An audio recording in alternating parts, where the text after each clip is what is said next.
anak-anak semua, kembali lagi bersama Bu Lutfa dalam mata pelajaran IPA. Gimana kabar kalian? Semoga selalu sehat dan tetap semangat ya untuk belajar di rumah. Ya anak-anak, untuk hari ini kita telah memasuki materi baru, yaitu tema 8 tentang hubungan gaya dan gerak. Nah, untuk pembahasan materi di video kali ini, kita akan belajar yang pertama, gaya dapat mempengaruhi gerak benda. Yang kedua, kita akan belajar macam-macam gerak benda. Dan yang ketiga, kita akan belajar gaya dapat mempengaruhi bentuk benda. Nah, untuk mempersingkat waktu, kita simak penjelasan video berikut ini.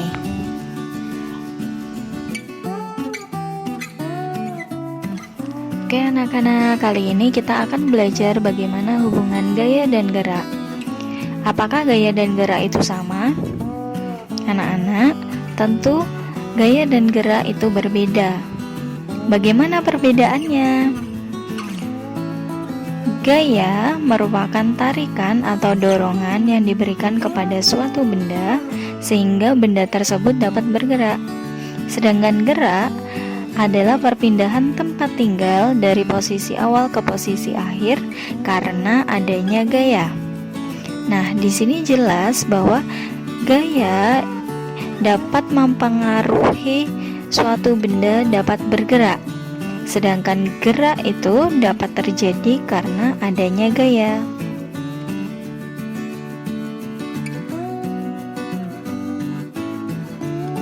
Selanjutnya, kita akan belajar tentang gaya memengaruhi gerak benda.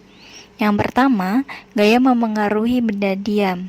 Sebagai contoh, pada saat kita akan menendang bola yang awalnya diam, bola tersebut akan bergerak menuju ke gawang. Hal tersebut karena dipengaruhi oleh gaya dari otot kaki kita. Jadi bola yang awalnya diam akan bergerak menuju gawang. Hal ini membuktikan bahwa gaya itu dapat mempengaruhi benda diam. Contoh yang kedua yaitu gaya mempengaruhi benda bergerak. Pada saat kita bersepeda,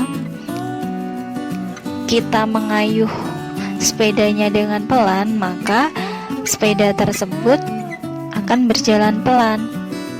Sebaliknya, pada saat kita mengayuh sepeda dengan kencang, maka sepeda itu akan berjalan dengan kencang.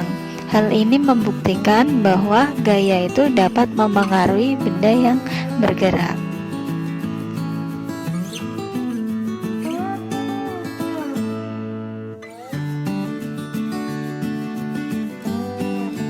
Kemudian kita akan belajar macam-macam gerakan benda.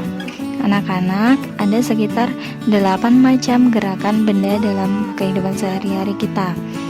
Yang pertama, berputar, 2 menggelinding, 3 jatuh, 4 memantul, 5 mengalir, 6 mengapung, 7 melayang, dan yang ke-8 tenggelam. Untuk lebih jelasnya, silakan untuk menyimak video berikut ini.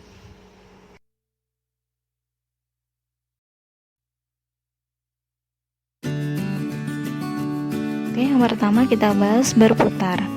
Berputar merupakan gerakan suatu benda berupa lingkaran yang mengelilingi suatu titik. Contohnya kipas angin.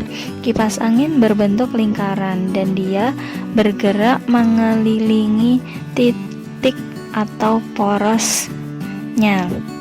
Yang kedua yaitu contohnya gerakan kincir angin. Dia juga bergerak mengelilingi porosnya. Yang kedua yaitu menggelinding. Menggelinding merupakan gerakan berputar sambil berpindah tempat. Contohnya pada roda sepeda dan roda mobil. Kalau diperhatikan, gerakan roda tersebut berputar dan berpindah tempat sehingga gerakan tersebut disebut menggelinding. Yang ketiga yaitu jatuh. Jatuh merupakan gerakan suatu benda yang semula letaknya di atas berubah menjadi di bawah. Contohnya, sebuah buah jatuh dari pohon yang awalnya berada di atas kemudian pindah posisi menjadi di bawah, sehingga hal tersebut disebut jatuh.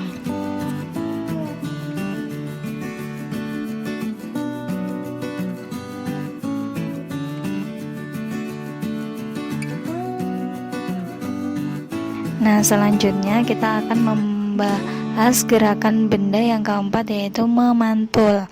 Memantul merupakan gerakan benda yang setelah mengenai bidang yang keras akan bergerak berbalik arah. Contohnya di sini seorang anak sedang memainkan bola basket. Pada saat bola basket itu dipantulkan ke bawah, dia akan berbalik arah.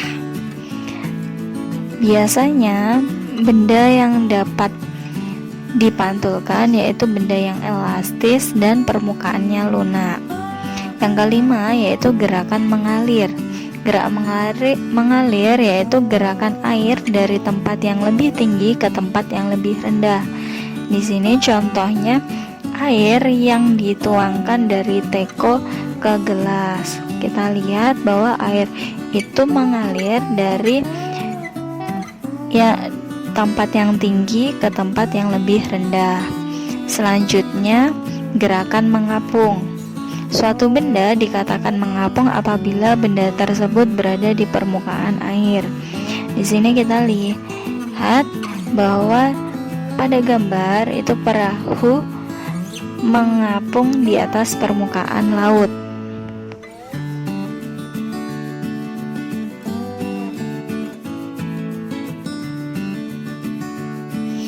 Gerak benda selanjutnya yaitu melayang. Suatu benda dikatakan melayang apabila benda tersebut berada di antara permukaan air dan dasar air. Contohnya telur. Pada gambar tersebut terlihat bahwa telurnya melayang, yaitu berada di antara permukaan air dan dasar air. Selanjutnya yaitu tenggelam. Suatu benda dikatakan tenggelam apabila benda tersebut turun sampai ke dasar air. Dari gambar terlihat bahwa telur mentah yang dimasukkan ke dalam air akan tenggelam atau jatuh ke dasar air, sehingga telur tersebut dikatakan tenggelam. Selanjutnya kita akan belajar tentang hal-hal yang mempengaruhi gerakan benda. Yang pertama yaitu berat benda, yang kedua luas permukaan benda, yang ketiga bentuk permukaan benda, yang keempat bentuk permukaan lintasan.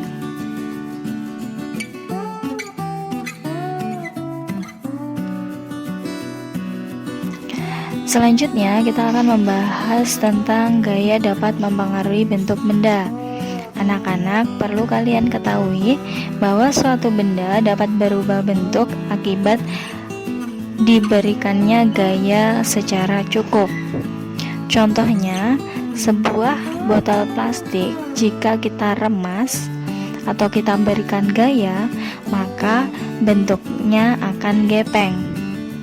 Hal ini membuktikan bahwa dengan adanya gaya yang kita berikan, botol yang awalnya tidak gepeng menjadi gepeng. Selanjutnya, plastisin yang awalnya berbentuk kotak, dia akan berubah bentuk sesuai keinginan kita dengan cara diberi gaya atau tekanan dan kita gulung. Hal ini juga membuktikan bahwa gaya itu dapat mempengaruhi bentuk benda.